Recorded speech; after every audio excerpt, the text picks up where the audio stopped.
Congo Mikili Live, toujours longueur d'avance. Le président Guillaume Déco, bonsoir. Oui, bonsoir, monsieur le journaliste.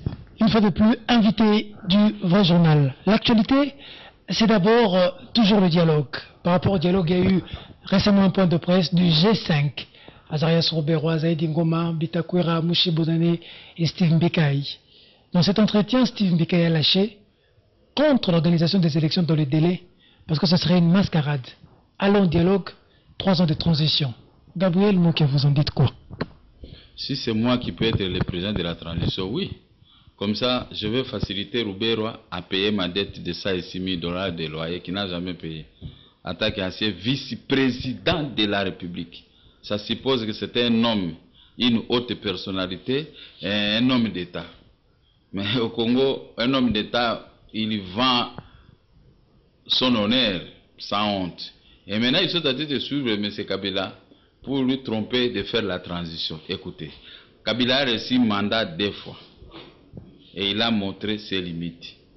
Si Kabila va se mettre à tête de suivre ces gens-là pour les distraire, il sera beaucoup plus regrettable. C'est lui-même Kabila qui va regretter. Il ne va pas tuer toutes les Congolaises et être Congolais. Ils ont tué ceux qu'ils ont pu tuer, mais lui il sera arrêté. Parce que moi, nous sommes des vrais conseillers, les opposants. Nous disons des choses vraies telles que nous voyons. Si vous voulez violer la Constitution pour montrer que vous avez les armes et vous êtes fort, mon cher ami, même les ministres orgueilleux d'aujourd'hui, ils ne vont pas te suivre. Kabila ne doit pas suivre ces gens. Lui doit s'attenir au prescrit de la Constitution qu'il avait promulguée lui-même. Je crois qu'il va sortir très bien. Tout le monde a dit, bon, quand même, il a fait quelque chose de bien et pitié de lui. Mais suivre des lièvres à la fois, c'est malheureux. Mais comment aller aux élections avec Bitakwera, elle a dit, des cartes d'électeurs retrouvées entre les mains des Burundais, des Rwandais qui sont dans l'Est? Ça, c'est pas de la cacophonie. Ce sont les gens de l'Est qui créent ces problèmes. À l'Ouest, il y a des gens honnêtes. Ils n'ont pas besoin de tripoter. À l'Ouest, on aime les hommes honnêtes. Moi, je ne m'occupe pas d'eux. Parce qu'aller voir, tout le monde est assoiffé des postes. Alors qu'ils touchent l'argent au niveau du Parlement, ils prennent aussi l'argent des travaux qu'ils sont en train de faire en faveur de Kabila. Mais pourquoi ne pas laisser Kabila faire son travail conformément à l'article 74 de la Constitution et 69? Pourquoi les conduire à cet état d'escroquerie, de la malhonnêteté contre la Constitution qu'ils ont eux-mêmes promulguée? Ce n'est pas bien, ce n'est pas sérieux. Tous, ils ont des femmes, ils ont des enfants. Comment leurs enfants ils vont être traités quand ton papa veut violer la Constitution?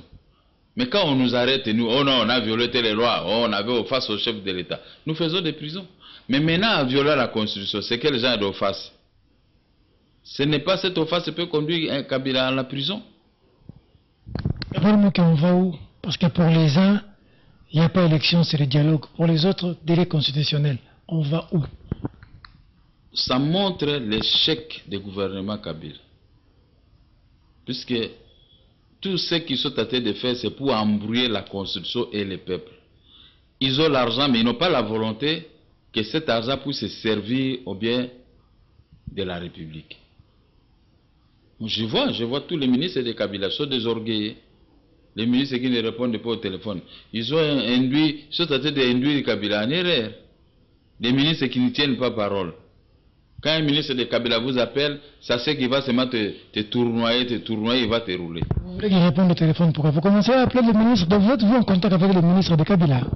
Mais si Kabila, son gouvernement doit de l'argent à quelqu'un, on ne doit pas appeler. Il est interdit de réclamer une dette. Donc il y en a pris, non, que vous avez vu quelquefois au ministère de budget, il semble que la situation était résolue. Hein? Non, mais ce n'est pas résolu. Je suis en train de réclamer mon argent. Pas demander, réclamer mon argent. Qui est consigné dans les grands livres de la dette. Je suis en train de réclamer. Moi, je ne suis pas là pour suivre les gens. Je n'ai jamais suivi les gens. La plupart de tous ces gens-là que vous voyez aujourd'hui, posez les questions vers les années 80, 70. Ils pouvaient s'égaler avec moi. En dehors de Kengo, bien sûr, qui était premier commissaire d'État, premier ministre.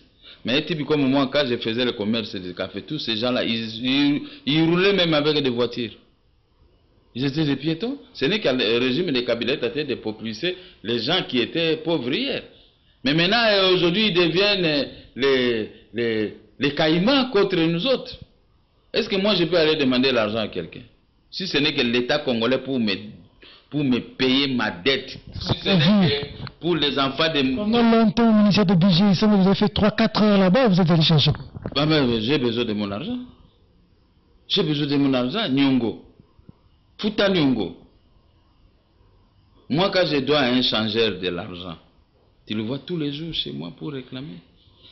Alors, moi, si on me doit de l'argent, les changeurs ont de $2 000, $3 000, $5 000, mais si l'État me doit $1 million, donc je n'ai pas droit de réclamer mon argent. D'accord. Alors, revenons au pays. Gabriel Mokia. Aujourd'hui, certains caciques de la majorité disent, comme quelqu'un a glissé, qu'il ne faut pas rêver, les élections sont hypothétiques en 2016. Il n'y a pas d'élection. Vous dites quoi? Qui se souviennent de l'année passée, le 19 janvier. Ils ne doivent pas rêver que les armes qu'ils disposent, c'est pour tuer les Congolais. Oui, ils doivent tuer, et aussi ils seront arrêtés un jour. Si Kabila on arrive à la date prescrite par la console, il ne veut pas respecter cette date-là, organiser les élections, Kabila doit partir. Toute la nation congolaise va se mettre debout pour le faire partir. Là, ça sort de la bouche du vrai opposant, pas les opposants nocturnes. Je vous dis que, et j'ai toujours pitié, parce que je vois Kabila lui-même, il n'a jamais dit qu'il va violer la Constitution. Mais tous ces rossignols qui l'entourent, qui l'amènent dans ces pétrins, mais il verra le pétrin. Si 2, 3, 4 quartiers de la capitale sont envahis par la population, Kabila va venir là-bas pour commencer à tirer, l'ONU va l'arrêter. On va l'arrêter les mêmes jours par les mêmes militaires qui a demandé qu'on tue les Congolais. Écoutez, l'ONU est là pour sécuriser les pays faibles contre l'hégémonie des pays de grandes puissances, pour protéger les populations des pays du monde contre l'hégémonie des chefs d'État. Quand un chef de l'État se met avec un revolver à tête de tuer, sachez qu'il sera arrêté, il sera aussi tué de la même façon. Quand on veut violer la Constitution et le peuple est debout pour violation de la Constitution, le chef de l'État, vous n'avez pas la force. Tous ces gens-là, ils parlent parce qu'ils voient qu'il est entouré par des militaires. Mais ce sont des militaires payés par l'État. Le peuple peut demander à ces militaires d'arrêter ce chef-là. Il est margoulin, il est ceci. Partout dans le monde, ça s'est fait.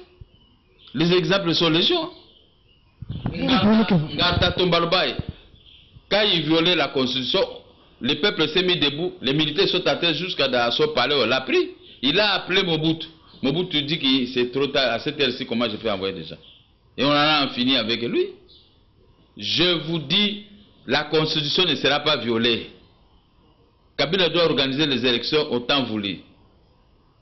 Pas question de se mettre là en train de jouer avec le peuple congolais. Je vous dis, messieurs les journalistes, c'est pas question. Les Boquin estiment qu'avec le roulement de nouveaux majeurs, avec tous ces processus-là, ça doit tirer jusqu'au-delà de 2016 et il faut un consensus dans le dialogue, comme ça on passe en paix. Et on n'en a pas besoin de dialogue. Ceux qui veulent aller bouffer avec le dialogue, ils n'ont qu'à aller. Nous n'avons pas besoin de dialogue. La vraie opposition dont je fais partie, il y a un mot d'ordre. On n'a pas besoin de dialoguer. On va dialoguer pourquoi? Pour couvrir les échecs de nos amis qui veulent aujourd'hui fermer toutes les chaînes. Regardez maintenant, l'État congolais veut violer que des lois animalières les Congolais. L'État congolais aujourd'hui veut vendre les fréquences de CCTV à des bandits à main armée comme ceux qui sont des start-up ou quoi, des Chinois. Qui représentent les Chinois ici chez nous? Mobutu était ici, les Chinois étaient venus pour cultiver, pour faire du riz des Chinois.